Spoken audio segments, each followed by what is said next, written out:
Moses Lake, I may have stuffed the end slightly. Fortunately, this is kind of what happened. Oops. We've been trying to figure out how the fan made contact with the fan shroud. And so we just kind of were noticing now that we got the truck in the air, you can see a little bit of tearing on the welds right there. So I think we pushed this entire mount to the bottom of the radiator.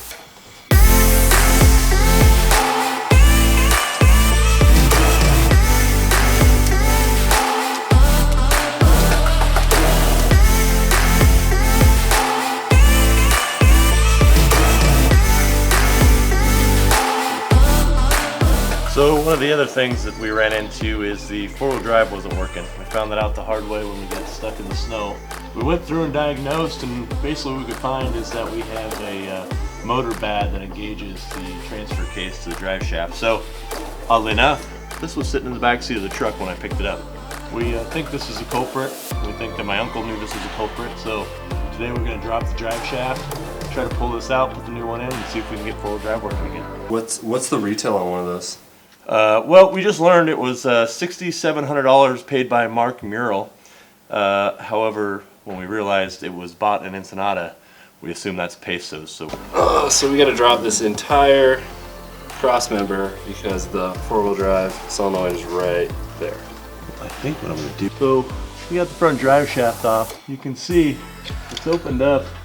This one bolt we couldn't get to. Still going to be a trick to get to that one in the back. But I think now we've got good enough access, we don't really need to drop the cross member here. Mess with this training mount and supporting the transfer case. So I think we'll take that off next. So one thing we noticed in putting the truck on the trailer and kind of looking it over after our day at the dunes was we noticed some oil seeping here on the rear end. And it looks like there was a weld that was a repair at one time. It was probably back in the Baja days. And it looks like it's cracking again, so we're gonna go ahead and get that fixed up. It's not really leaking much oil, we're not worried about that, but it's definitely weakening this rear axle. The plan is to grind out the weld, re-weld it to seal it. Hopefully we don't have an issue again.